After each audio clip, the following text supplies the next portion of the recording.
आप परम पूज्य श्री कृष्णदेव शास्त्री जी महाराज के श्रीमुख से भागवत रस का पान कर रहे हैं, जिसमें महाराज जी आपको सती देह त्याग और शिव विवाह का वर्णन सुनाएंगे। तो चलिए अपने श्रवण पुटों को उनके मुखारविंद पर केंद्रित करते हैं।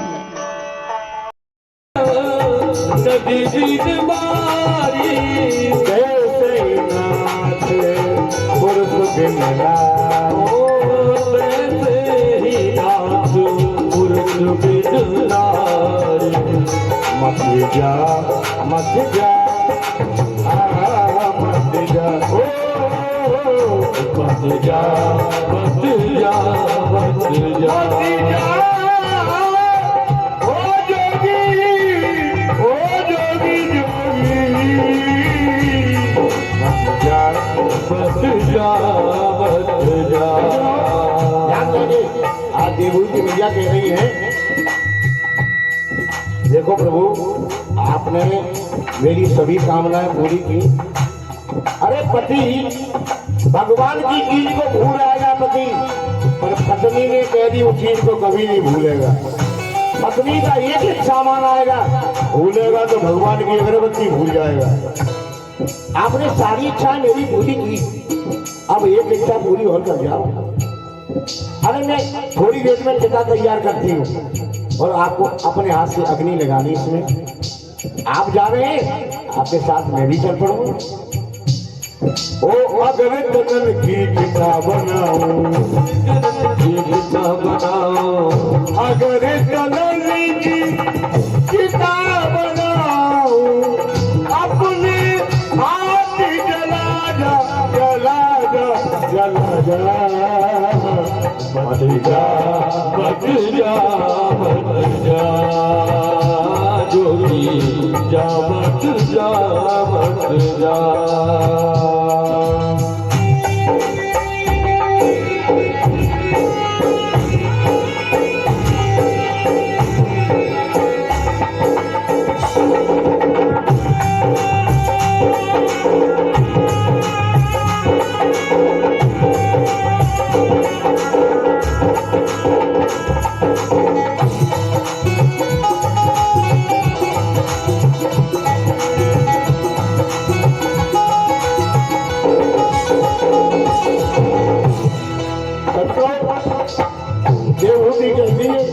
देखो मुझे आपके साथ रहने की आदत है, मैं बिना आपके रह भी नहीं सकती।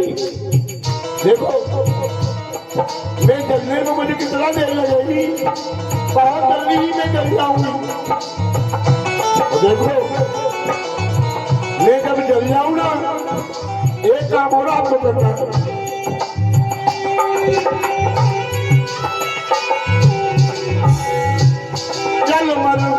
जलमल भाई भस्म की ढेरी, जलमल भाई भस्म की ढेरी, जलमल भाई भस्म की ढेरी, जलमल भाई भस्म की ढेरी। जगना को अपने अंग लगा जा लगा जा लगा जा।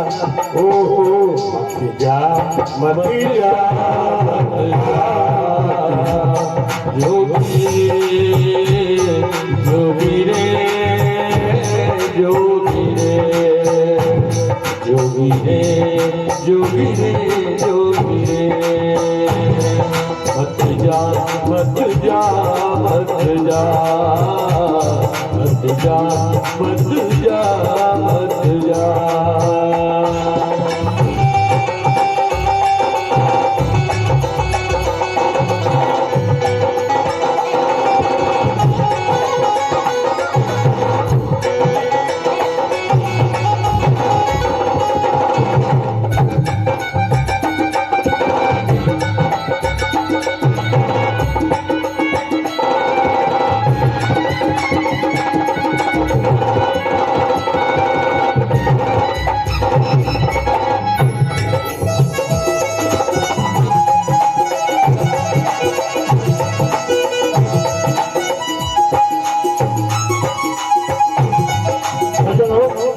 मीरा जी का पद बहुत अच्छा है। आखिर में क्या कहती है, मीरा के प्रभु गिरधर नागर, मीरा के प्रभु गिरधर नागर, गिरधर नागर, गिरधर नागर, गिरधर नागर, गिरधर नागर। ज्योति से ज्योति जला जा, जला जा, जला जा, मत जा, मत जा, मत जा, मत जा, मत जा, मत जा, मत जा,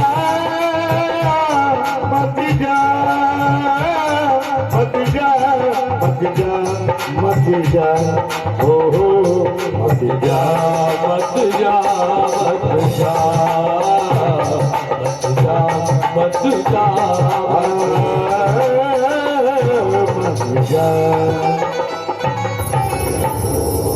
आपको मालूम है ये देखते देखते ही चले गए, निकल गए, मैया खड़ी रह गई। और सजनों, भगवान आपको मालूम है पत्र रूप में खड़े हैं, गले से लगाती हैं और कहती है देखो अब आप मुझे वो ज्ञान दीजिए, आप मेरे बेटे भी हैं और भगवान भी हैं, कि मैं पति के शोक से दूर हो जाऊं और आपके चरणों में ध्यान लगाऊं। शरणं शरण्यं सुभक्त संसार तरो कुठारम, जिज्ञासयाहं प्रगते पुरुषस्य नमामि सद्धरो अभिधाम वरिष्ठम।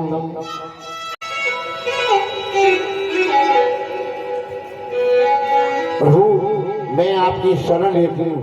तो सज्जनों, अगर शांत शास्त्र को हम आपको सुनावे तो सुनाने की बात छोड़ो, हम आज से पढ़ें तो अभी जिंदगी भर नहीं पढ़ सकते, तो आपको सुनाएंगे क्या? ये शांत शास्त्र है, इसको सुनाना सुनना बहुत कठिन है, पर गुरुओं ने जो ज्ञान दिया उसे मैं सरल करके आपके सामने प्रस्तुत करता हूँ। ये योगियों का विषय है जो माता को सुनाने की कोशिश कर रहे हैं हमारे कबीर भगवान।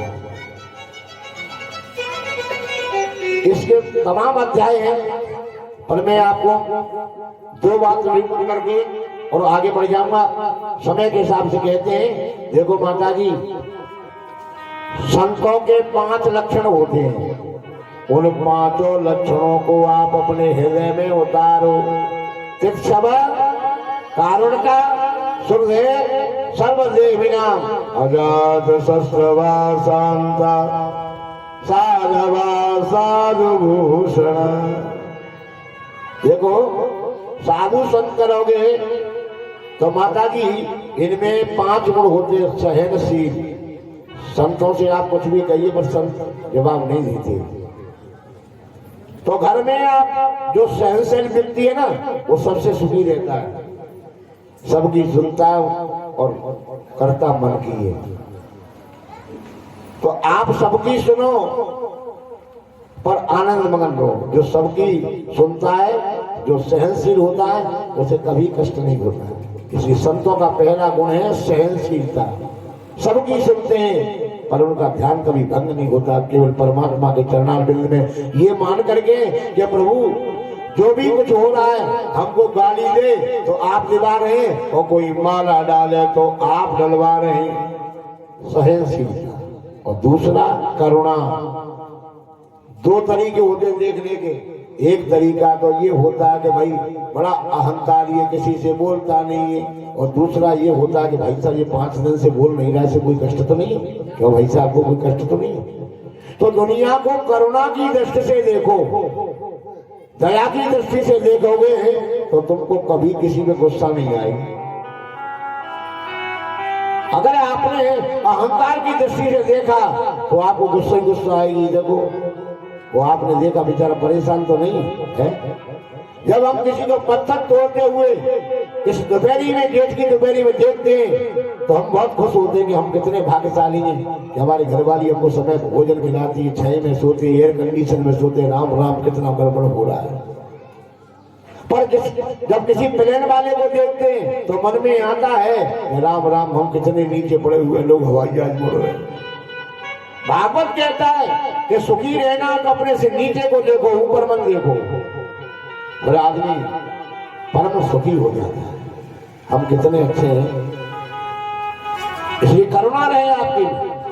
और सज्जनों, देहधारियों के प्रति जो है अपना बनाना, जितने मैंने अभी आपको व्याख्या की थी कि चूहे को मार डाला, हमारे यहाँ चूहा की बलि चींटी की कोई कीमत नहीं है, पर सज्जनों भगवान के यहाँ चींटी की भी कीमत है। इसलिए लिखा है अजगर करेन क्या करी और पंछी करेन काम, और दास मलूका कह गए सबके दाता राम। भगवान सबको खिलाता है। आपको मालूम है एकादशी के दिन आश्रमों में फलार बनता है और बाहर का लोग कम ही खाते हैं। और एकादशी का दिन था, मैं वृंदावन में था, बहुत पुरानी बात है, यह करे आश्रम बना हुआ जिस ट्रस्ट में हमारे भाई साहब भी शामिल थे। रात के 11:30 बज गए। हमने कहा कि दोनों ही काम होंगे। भगवान किसी को भूखा नहीं सुलाता, ये भी लगा जग जाएगा पता, और पता नहीं लगे तो सवेरे नाराज नहीं होंगे सब लोग। हम अपने कमरे में करे दावानल कुंड में गए, 12 बज गए। महात्मा ने दरवाजा खटकाया तो कहाँ चले गए पंडित जी? तुम्हारी खीर और आलू नमकीन रखे हुए, कमरे में जाके खाओ तभी सोना। तो भगवान भूखा सबको जगाता है पर किसी को सुलाता नहीं। तो देवदारी जितने भगवान के पति हैं वो सब भगवान के हैं। सज्जनों, चींटी को चुगाने से वही पुण्य मिलता है जो ब्राह्मणों को खिलाने से मिलता है। पर कारण ये है कि चींटी को चुगाना बहुत अच्छा है, पर अगर चूक गए तो उससे बड़ा पाप नहीं। चींटी चुगाओ जरूर, पर समय का ध्यान रहे तो छूटने पर सब गड़बड़ हो जाता है। अरे मैं कहता हूँ, अरे भाई साहब मछलियों को आटा मत खिलाओ, पर मछलियों को तो कम से कम मत खाओ। और लोग उसी का भोग लगाते। लेकिन भगवान क्यों? जो तुम्हारी कीमत है वो 84 लाख योनियों में सबकी बराबर कीमत है। सब उसके बंदे उसमें घुसे हुए और दूसरा कोई नहीं। सब अपने अपने कर्मों का आनंद ले रहे हैं। इसलिए देहधारियों के प्रति करुणा बनी रहे, आनंद बना रहे। और अजात शत्रु, हमारा कोई बैर ही नहीं है। हमारा हमसे बैर कोई करे पर हमारा कोई बैर ही नहीं। ये संतों का चौथा स्वभाव है। दुनिया संतों को गाली दे, बैर करे, पर उन्हें से किसी से बैर नहीं। भैया राम राम बोले राम राम, वो व्यक्ति परमानंद की ओर चला जाता है। और शांति सबसे बड़ा माने डॉक्टर जी महाराज जी कहते थे, एक मौन रहे तो सब दुख टरे। एक पत्नी में बहुत झगड़ा होता था, महात्मा से कहा कि महाराज दिनों रात लड़ाई होती है, बोले दवाई ले जाओ हमसे। बाबा ने पानी में उंगलियां घुमाई, शीशी भर दिया। बोले जब तुम्हारे पत्नी बड़बड़ा बना पति, तो आप मुंह में इस दवा को भर लेना। एक बात ध्यान रखना, अगर बोल दी ना तो असर खत्म हो जाए, बोलना नहीं। अब पत्नी ने भर लिया मुंह में पानी, पति बड़बड़ा रहे थे। एक दिन बेचारी ने सुना, कोई बात नहीं। दूसरे दिन फिर पानी भरा, फिर बोले पति को उंगली से कह दिए, क्यों दवा को खराब करना चाहता है, मान जा, ये दवा खराब हो जाएगी खामा। जैसे जैसे बाबा की आज्ञा थी, दूसरा दिन भी काट दिया। और तीसरे दिन तो पति जी बोले, कमाल है, तुम में कितना परिवर्तन हो गया भाई। मैं आपसे सॉरी करता हूँ। और इनको मालूम पड़ा कि बाबा की दवा असर कर गई। इसका मतलब ये हुआ बाबा ने कुछ दवा नहीं दी, एक मौन रहे तो सब दुख टरे। अरे पति कब तक बोलेगा भाई? से बोलता रहे, ऑटोमेटिक बोलता रहे, आखिरी पे तो थमेगा। और सुनने वाला सबसे महान होता है। ये मैं नहीं कह रहा हूँ, वेदों में लिखा है, सबसे बड़ा वो है जो सबको क्षमा कर दे। माता जी क्षमा, भाई साहब क्षमा, पिताजी क्षमा, तुम सब क्षमा। क्योंकि तुम्हारे साथ ये नहीं कर रहे। का गुण को सुख दुख कर दाता और निज गति कर्म भोग सो निभाता। अगर आपको गुस्सा आनी है ना तो भगवान पे जरूर करो, पर और किसी से मत करो, तो आपको जीवन में शांति बनी रहेगी। तो परमानंद माता जी ये पांचों गुणों को जो अपने हृदय में, ऐसा महं प्रियम आत्मा सुतस्य सखा गुरु सहदो देवमिष्टम। अरे देवी माता जी, संसार में हमारे कितने रिश्ते होते हैं, पर हो सकता है कई रिश्ते टूट जाते हैं, बहन भाई के रिश्ते खराब हो जाए, भाई भाई के रिश्ते खराब हो जाए, बेटा बेटी के रिश्ते खराब हो जाए, पर भगवान से आपने जो रिश्ता बनाया उसने बखूब निभाया है। चाहे वो नरसिंह का हो या द्रौपदी का हो अथवा अन्य किसी भक्त का हो, भगवान से जितने नाता जोड़ा उसको भगवान ने हर जगह निभाया। इसलिए माता जी भगवान को आप, ऐसा नहीं है कि भगवान को आप स्वामी मानो, भगवान को आप सेवक बना लो, प्रेमी बना लो, मित्र बना लो। आप जो बनाना चाहते हैं भगवान वही बन जाते हैं। ये भगवान की विशेषता है। इसलिए कोई भी नाता हमारा भगवान से बना रहा तो हमारा कल्याण है। और देखो देवी, नरक भी 24 प्रकार के नरक हैं, रौरव नरक हैं और रौद्र नरक, 24 नरक हैं। तो माता जी कुछ लोग तो ये कहते हैं कि संजीवनी नगरी है धर्मराजपुरी, 99 योजने, मरने के बाद जीवा को ले जाते हैं, दूत आते हैं ले जाते हैं और जैसी करनी वैसी भरनी पड़नी पड़ती है। और कुछ लोग ये कहते हैं कि स्वर्ग नरक धरती पे ही है, जैसे कर्म करे। लोग कहते हैं पुण्य की जड़, बोले पाताल में, पुण्य की जड़ पाताल में और पाप की जड़ बोले अस्पताल में। यहाँ भी तो भोग भोगते हैं लोग, कोई उल्टा टंगा, किसी की टांग टूट गई है, किसी की है, ये भी जैसी करनी वैसी यही समाप्त हो जाती है। तो माता जी दोनों ही मत हैं। कुछ लोग मानते हैं कि जो करा यही मिल जाता है और कुछ कहते हैं कि वहां जाना पड़ता है। पर इन यातनाओं से बचने के लिए, नरकीय जीवन से बचने के लिए आप केवल भगवान का सहारा लो। तो सज्जनों, अब आपको मालूम है, देखो आप दुनिया के चक्कर में पड़ेगो तो बड़ी परेशानी है। आप ऊपर गर्दन करके चलेंगे तो लोग कहेंगे चलेगा क्यों नहीं है, अहंकार है। और सब लोग नीचे गर्दन करके चलेंगे तो कहेंगे लोग चलेगा क्यों नहीं, कर्म ही ऐसे करता है। माला लेंगे तो आपद और पूजा नहीं करेंगे तो आपद। इसलिए दुनिया की बात मत सुनो। शंकर भगवान पार्वती नीचे उतर आए, ये चलो हम भी घूम आए भाई मथुरा शहर में क्या हो रहा है। तो मंडी चौराहे पे बाबा नांदिया पे बैठे, मैया पैदल चल रही। तो मंडी चौराहे के लोग बोले कि देखो क्या जमाना आ गया, बाबा लगा है नांदिया पे और मैया चल रही है पैदल। शंकर भगवान ने पूछा क्या कह रहे हैं ये लोग, बोले महाराज ये कह रहे तुम गलत बैठे हो। बोले सही बात है, हम उतरते तुम बैठो। शंकर जी उतर गए और मैया नांदिया पे बैठ गई और भूतेश्वर चौराहे पे आए। तो यहाँ के लोग बोले ओहो क्या जमाना आ गया भाई साहब, मैया लदी है नांदिया पे और बाबा चलता है पैदल। अब क्या हो गया भैया, बोले बाबा मैं गलत बैठी हूँ। बोले ना आपको चलना नहीं है, दोनों ही बैठ जाते। दोनों बैठ गए। जैसे ही गेट पे पहुंचे यहाँ के लोग बोले कि भाई साहब से कराना, दोनों ही तो मोटे, नांदिया वजन से दबा जा रहा है, ऐसे पुरुष हमने नहीं देखे, अरे कम से कम एक तो उतर जाओ। तो दोनों ही उतर गए। और सज्जनों उतर के जब चले और जैसे ही जन्मभूमि वाले गेट पे पहुंचे, यहाँ के लोग बोले के तुमने पागल नहीं देखे हो तो देखो। शंकरनाथ जी बोले किससे कह रहे हो पागल, वो तुमसे कह रहे हो, किससे क्यों कह रहे हो कि सवारी संग में दोनों ही बदल चले जा रहे हो।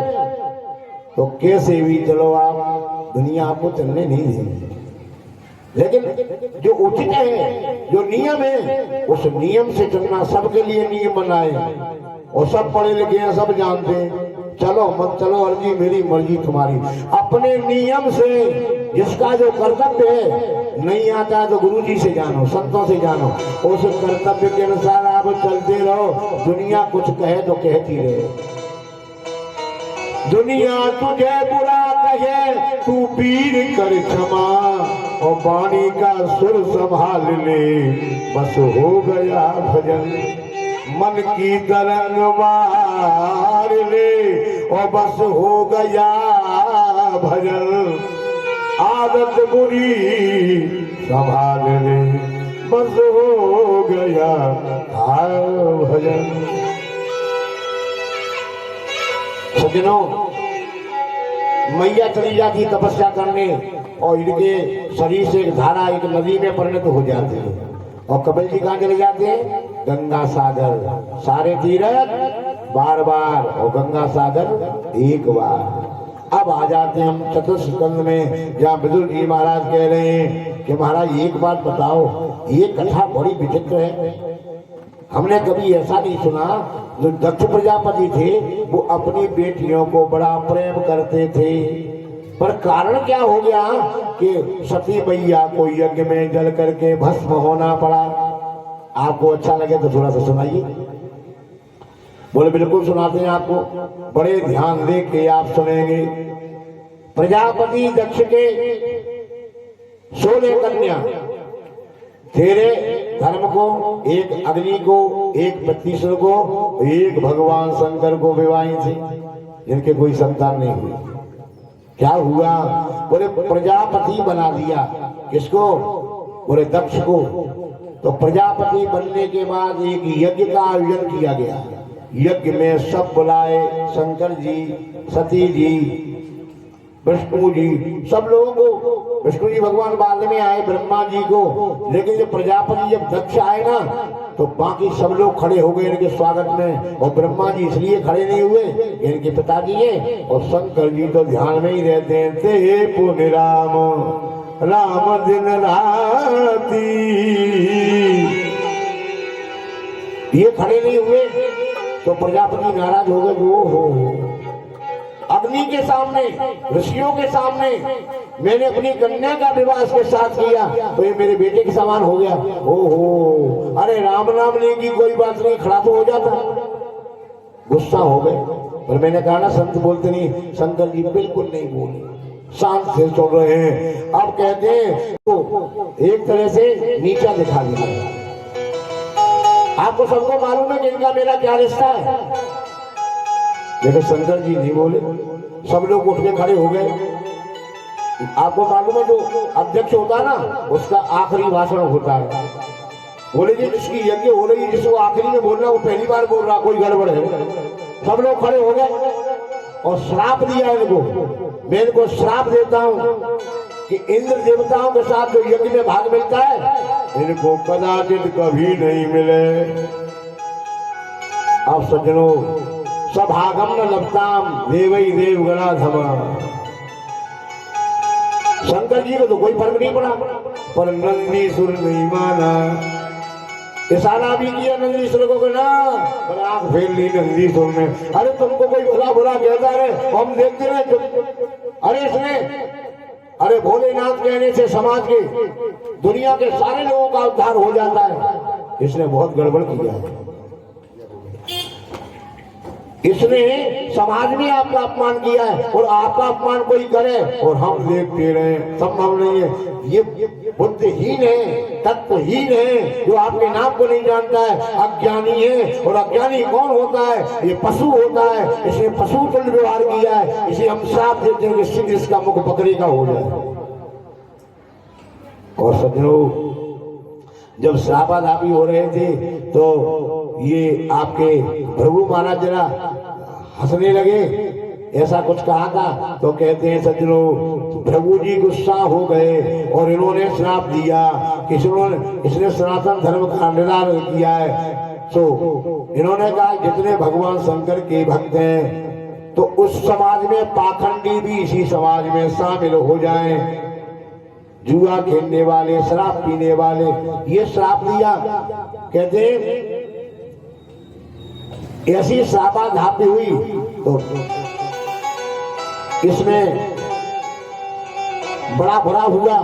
इन्होंने श्राप दे दिया तो शंकर जी को तब बुरा लगा। फिर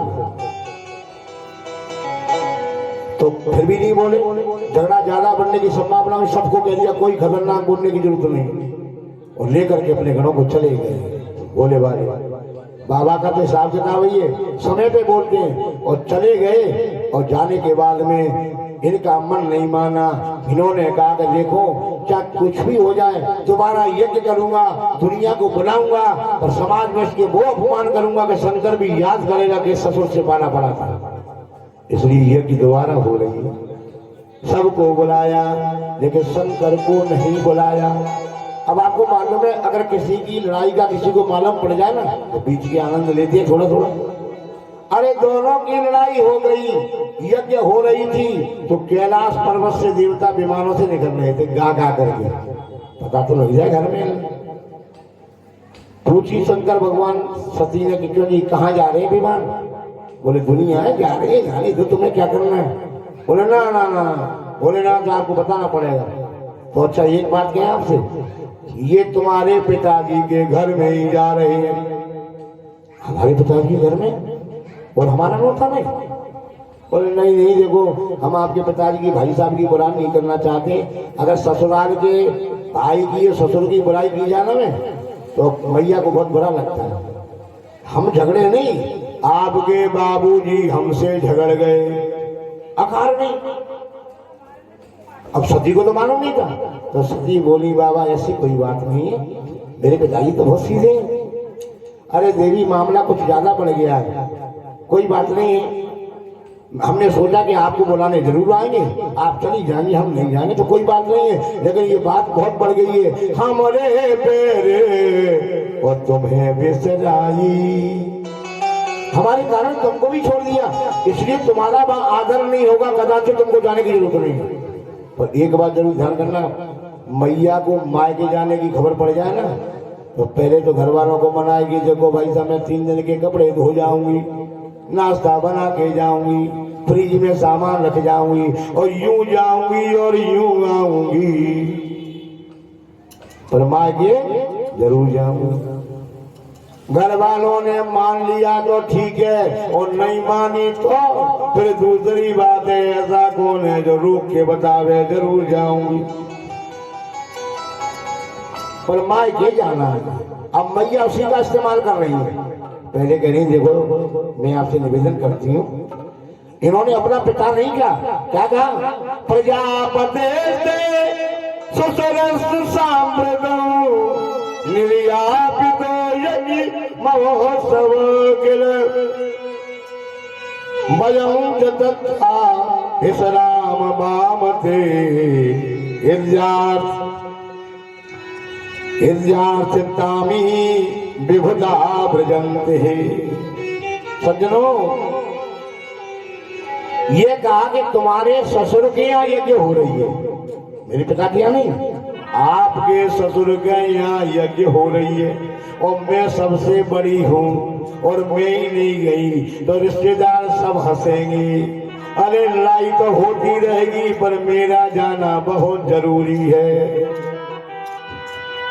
भगवान बोले देखो देवी वहां जाना ठीक नहीं है, बात जरा खराब है, क्योंकि आपको मालूम है बहुत बढ़िया बात कही, स्वानायता भी दीवान तब्यत ये भी आपको मालूम नहीं, तुम्हारी पिता ने मेरा उस जगह अपमान किया था, जब मुझे याद आती है ना तो मेरी नींद उड़ जाती है, शरीर क्रोध से भर जाता है। आपको मालूम है कैसे भी हथियार का जो घाव है ना वो फुट जाता है, ऐसे ऐसे डॉक्टर दाग को भी मिटा देते हैं, और शब्द का चोट का घाव कभी पुरता नहीं देते। तुम्हारे पिता ने अनाया सबको जो घाव दिया, जो हम नहीं झेला है ना वो तुम नहीं झेल पाओगी, क्योंकि समाज में अगर अपमान हो जाए तो लोग फांसी लगा के मर जाते हैं, कुआं में गिर के मर जाते हैं। इसलिए हमारा निवेदन है मत जाइए। लेकिन मैया तो मैंने आपसे कहा ना, एक बात कहती है, देखो मेरे पिताजी वैसे तो भूल करेंगे नहीं, चिट्ठी आने में कुछ कुछ गड़बड़ होगी तो देख लेना, मैं आपको बताऊंगी, जरूर बुलाया होगा, पर तुम इस बात को मानते ना, तो मैं आपको कहती हूँ अपने पिता के घर में और बड़े भाई के घर में बहन बेटी बिना बुलाए जा सकती, किसी की ताकत नहीं उसे रोक सके। 3 जगह बहन बेटी बिना बुलाए जा सकती है, अपने पिताजी के घर, अपने बड़े भाई के घर और अपने गुरु के घर। नहीं बुलाया तो कोई फर्क नहीं पड़ता है, और नाराज भी होंगे तो बने रहेंगे, लेकिन मैं पिता के घर में बिना बुलाए जा सकती हूँ।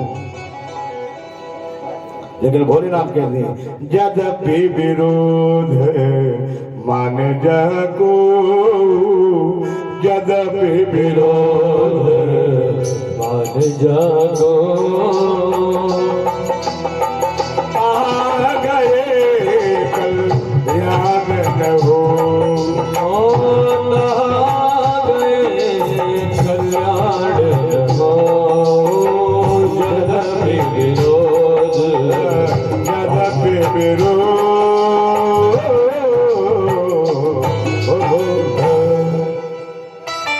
जहां विरोध है वह जाना नहीं। आवत ही हर से नहीं, नैनन नहीं सनी, आवत ही हर से नहीं, नैनन नहीं सने, तो तुलसी कहाँ न जाइए, तुलसी कहाँ न जाइए, कंचन बरसे आवत ही हर से नहीं, नैनन नहीं सने।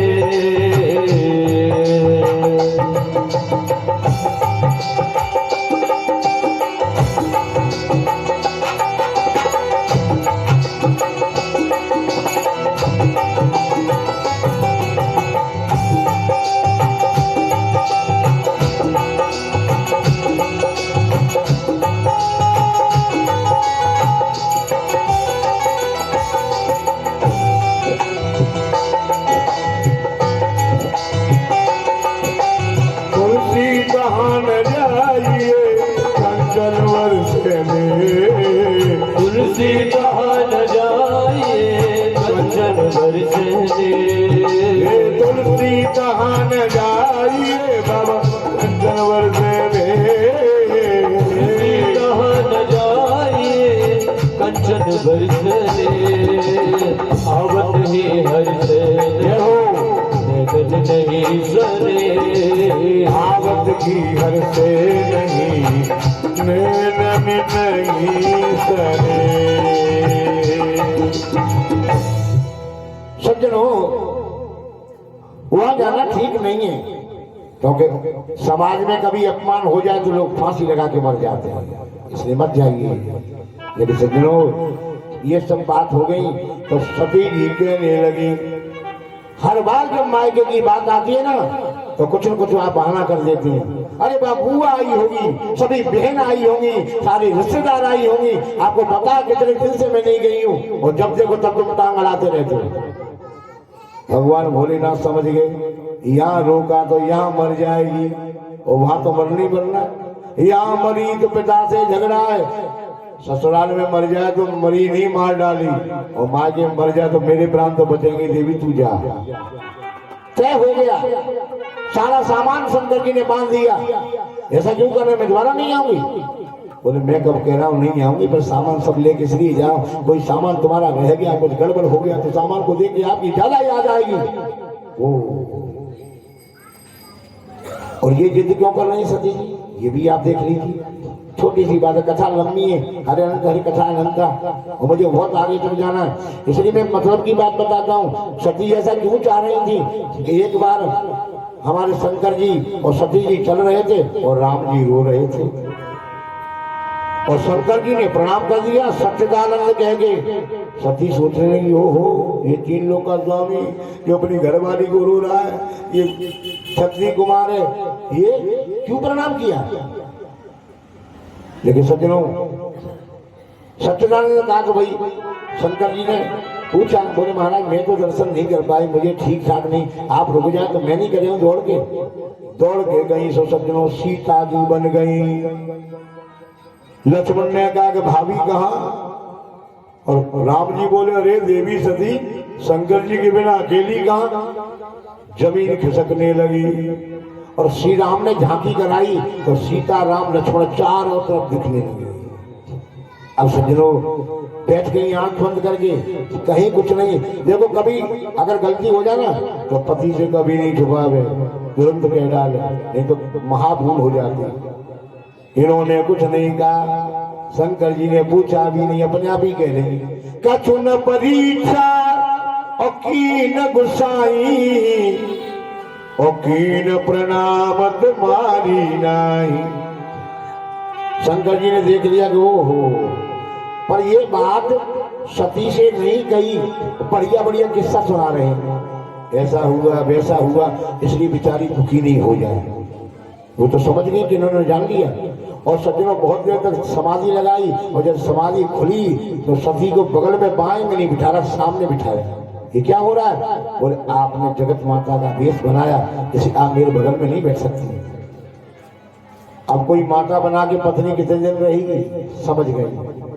इसलिए ये भी मरना सोच रही थी, हे प्रभु ये दिए किस तरह छूटेगा, ये मौका आ गया मायके जाने का, दुख तो भोग ही रही थी, इसलिए बहुत जल्दी चल पड़ी। यहाँ रास्ता का वर्णन ही नहीं किया सज्जनों, सीधा यज्ञ में आ गई। अरुद्र भाग तब मैं घुरो पिता कदेवे हेलनो में बहु अनागता यज्ञ सदस्य धीश्वरी चकोपलोका निवधक्षति रुषा। सज्जनों आपको मालूम है जितनी बहन थी ना वो सब मुंह बंद करके हंस रही थी, तो सबको मालूम था, बोले बिना बुलाए आ गई। लेकिन आपको मालूम माता जी प्रसन्न हो गई, मुस्कुरा गई और भागी और सती को गले से लगा दी। सती जब तक तुम नहीं थी ना तो मुझे आनंद नहीं था। सादर भल ही और मिली एक माता, सादर भल ही मिली एक माता,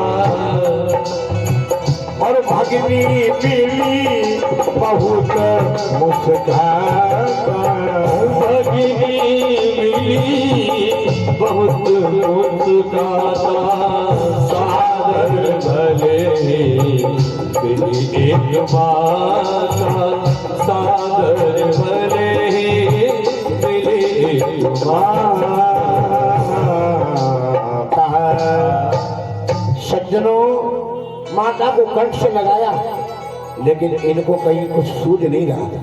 सबसे पहले दृष्टि गई अरुद्ध भाग्यम कम्यक्षादरम, सब देवताओं छोटे छोटे देवताओं का यज्ञ का भाग और शंकर जी का कहीं नहीं। आज बिगड़ पड़ी और कहती है कि आज तुम मेरे पिता हो, तुम्हारी जगह कोई और होता ना, ओ जननी तू जननी भई विधिशन कवन बसाए। आज हमारी मजबूरी है कि शंकर के पद पर ही कुछ करने वाला इस भवानी का चमत्कार देखते, लेकिन आज अपनी पीड़ा को मैं खुद ही पी जाऊंगी, किसी को कहूंगी नहीं, किसी को पुकारूंगी नहीं, लेकिन ध्यान तो शंकर जी का लूंगी। तुमने लाख बार समझाया पर मेरी समझ में नहीं आया। अब आप कृपा करेंगे कि मुझे वरदान देंगे, हर बार तुम ही पति मिलो। सज्जनों योग का ध्यान किया, हरे तागसो, योग का ध्यान किया और सती जलने लगी। सती जैसे ही जली सज्जनों, ये तुम्हारे नंदी से चल पड़े, साथ में आ गए थे, माता जी हम तुम्हारे साथ जरूर चलेंगे, शंकर जी नाराज हो जाए तो हो जाए, हम तुमको नहीं छोड़ेंगे। शंकर जी के कुछ गण थे, युद्ध किया, पराजित हो गए, सब वापस आ गए। देखो उससे पहले नारद जी पहुंच गए, नारद के बिना कथा नहीं है। भवो भवान्य निधनो प्रजापति सत्कताया अवगम्य नारद कयानद श्लोक जुलदग्निमोदज बालमाली विबुधोत तायुध तम क्यों करोमि गुणमाह।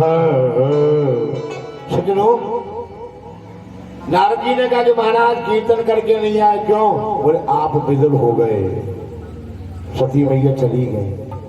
शंकर को ऐसा क्रोध हुआ सज्जनों, एक बाल उखाड़ा, जमीन पे पटका, वीरभद्र प्रकट हो गया। बाबा सुनाइए क्या करना है? तो विष्णु पर आपके शिवपुराण में तो शंकर जी आए नहीं और भागवत में अंतर ध्यान हो गए।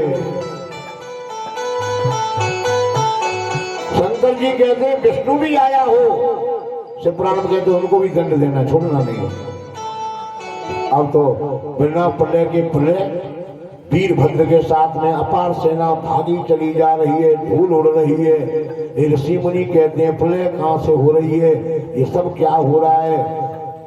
जैसे ही सज्जनों गए और जाने के बाद यज्ञ भंग करने का तरीका, तो सज्जनों भृगु की तो दाढ़ी मूछ खींच ली और पूका में एक भूसा मारा, तो दांत 32 निकल गए हैं और भगदेवता की आंखें फोड़ डाली।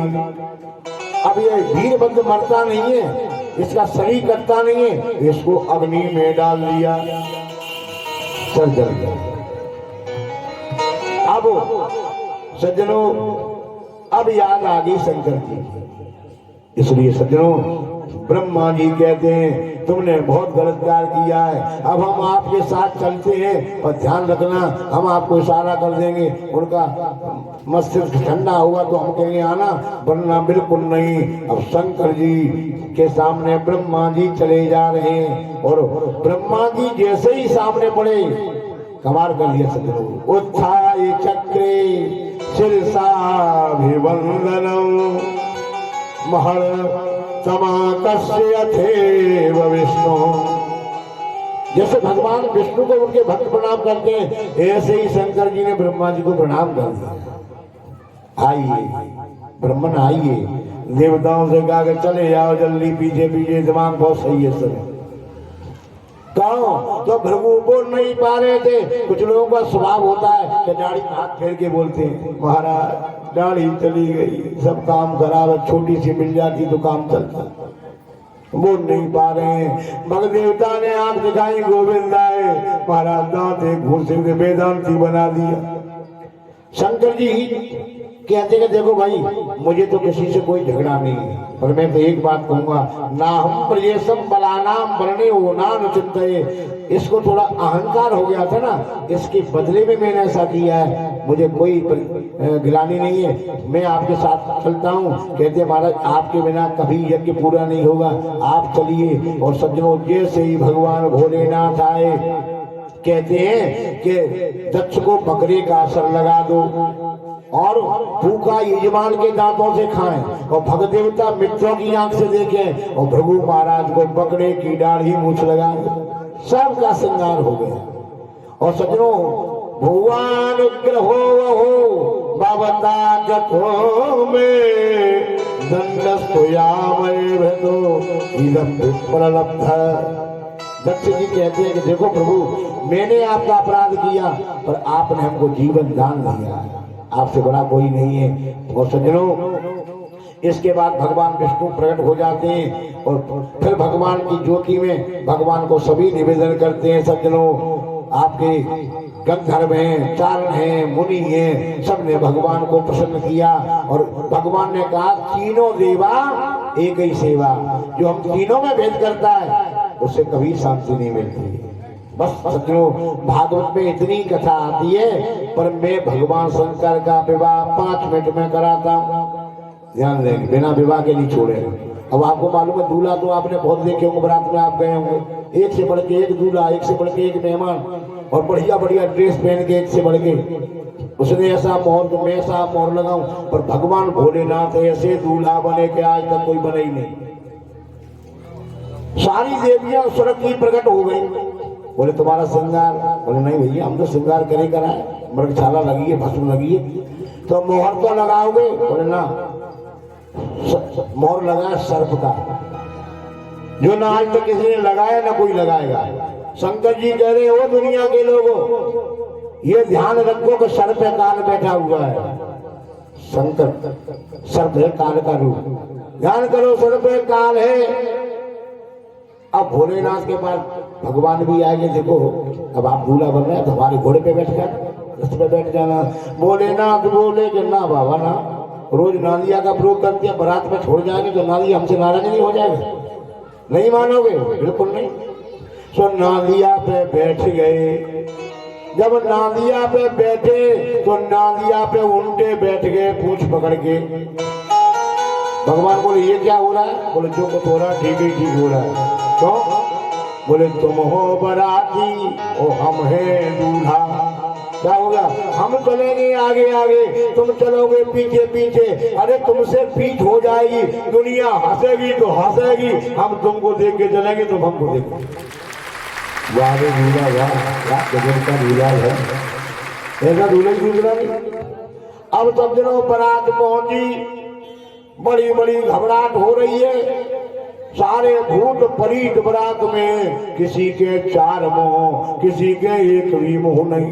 लोग परेशान बारात से भाग गए, सब लोगों ने दरवाजे लगा दिए। लोगों को परेशानी हो रही है। अब सजनो तुम्हें मालूम बारात का स्वागत होता है, बारात का स्वागत हो रहा है, लोग परेशान। एक देख रहा कि पत्थर किधर डालूं, उसके खोपड़ी नहीं, बिना खोपड़ी के ये।